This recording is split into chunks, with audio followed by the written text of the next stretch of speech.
थी कि ब्यावर के जवाजा के अंदर जो डॉक्टर राजकीय चिकित्सालय में तैनात है हंसराज मीना, वो अपने घर पर या फिर अपने किसी निजी चिकित्सालय में जो अपने रिश्तेदार का चिकित्सालय है उसमें कहीं ना कहीं डिलीवरी करवा रहे हैं और कई जो सरकारी कामकाज है, सरकारी दस्तावेज है, वो अपने वहाँ कार्यालय में मतलब अपने निजी जो चिकित्सालय है अपने रिश्तेदार के वहाँ ले जाकर उनका निस्तारण कर रहे हैं। तो आखिर कहीं ना कहीं चिकित्सालय की गोपनीयता और चिकित्सालय के अंदर जिस तरह की जो कार्रवाई होनी चाहिए उसको अलग ले जाकर वो कार्रवाई कर रहे थे। तो उसकी जानकारी लेने के लिए आज हम वहाँ पर पहुँचे और पता चला कि वहाँ एक चामुंडा जो चिकित्सालय है, निजी चिकित्सालय है, वहाँ पर वो डॉक्टर खुद स्वयं बैठे हुए थे और उनकी जो भतीजा था वो गाड़ी साफ कर रहा था। उन्होंने कहा कि भाई आप कौन हैं? हमने कहा मीडिया वाले हैं, डॉक्टर साहब हैं क्या? तो उन्होंने कहा अंदर हैं।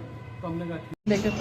आज हम सूरजपुरा गए थे और सूरजपुरा से लौटते हुए हमें कुछ शिकायतें मिली थी कि ब्यावर के जवाजा के अंदर जो डॉक्टर राजकीय चिकित्सालय में तैनात है हंसराज मीना, वो अपने घर पर या फिर अपने किसी निजी चिकित्सालय में जो अपने रिश्तेदार का चिकित्सालय है उसमें कहीं ना कहीं डिलीवरी करवा रहे हैं और कई जो सरकारी कामकाज है, सरकारी दस्तावेज है, वो अपने वहाँ कार्यालय में मतलब अपने निजी जो चिकित्सालय हैं अपने रिश्तेदार के वहाँ ले जाकर उनका निस्तारण कर रहे हैं। तो आखिर कहीं ना कहीं चिकित्सालय की गोपनीयता और चिकित्सालय के अंदर जिस तरह की जो कार्रवाई होनी चाहिए उसको अलग ले जाकर वो कार्रवाई कर रहे थे। तो उसकी जानकारी लेने के लिए आज हम वहाँ पर पहुँचे और पता चला कि वहाँ एक चामुंडा जो चिकित्सालय है, निजी चिकित्सालय है, वहाँ पर वो डॉक्टर खुद स्वयं बैठे हुए थे और उनके जो भतीजा था वो गाड़ी साफ कर रहा था। उन्होंने कहा कि भाई आप कौन हैं? हमने कहा भाई मीडिया वाले हैं, डॉक्टर साहब हैं क्या? तो उन्होंने कहा अंदर हैं।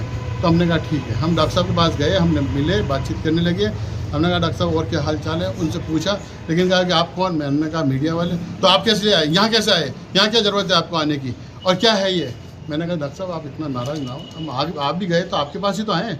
तो इसके बाद में हमने उनसे सारी चीज़ पूछने के बाद में पूछा कि जो दस्तावेज है सरकारी वो आपको यहाँ लेकर आ रहे हैं, उसका निस्तारण यहाँ कर रहे हैं, तो ये तो उचित नहीं है।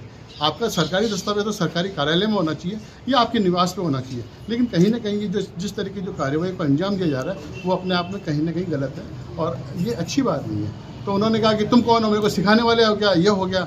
और ये जो जितने भी अपने जो बंगाली डॉक्टर हैं उनके खिलाफ तो कार्रवाई करते नहीं हो तुम लोग, और ये है मेरे खिलाफ पड़े हुए और ये हमारे को जबकि कोई पता नहीं था। हमें लोगों की शिकायत मिलने के बाद में हम भी वहाँ पहुँचे थे, वो भी सूरजपुरा और आसपास के गाँवों के अंदर जब शिकायत मिली हमने वहाँ पर जाकर डॉक्टर साहब से कहा आप नाराज़ ना हो और हम अगर आप देना चाहें जानकारी तो ठीक है, नहीं तो कोई दिक्कत नहीं है। हम बाहर निकल के आ गए। बाहर निकल के आने के बाद उन्होंने जिस तरह की घटना को अंजाम दिया, हमारे साथ मारा पीटी करी, धक्का धूक करी और इवन दा मेरी जो गाड़ी थी उस पर लातें वगैरह चलाई उन्होंने। और बाद में जब हम थोड़ा सा निकलने लगे तो उन्होंने कहा रुक जाओ तो मैं अभी वो लेके आता हूँ, लट लेके आता हूँ और वो सरिया लेके आता हूँ और वो जो है ना अभी बंदूक से साना तुम्हारे को सबको डालूंगा, गोली चलाऊंगा, तुम्हारे को जान से मारूंगा। मतलब इस तरह की एक अपने आप में ऐसी जगह खौफ पैदा करना अपने आप में बहुत बड़ी बात है। और जहाँ एक शांतिप्रिय क्षेत्र है, जवाजा हो या ब्यावर हो अपने में, लेकिन ऐसी घटनाओं को अंजाम देना कि डॉक्टर द्वारा वो अपने आप में एक घिनौनी कृत्य था,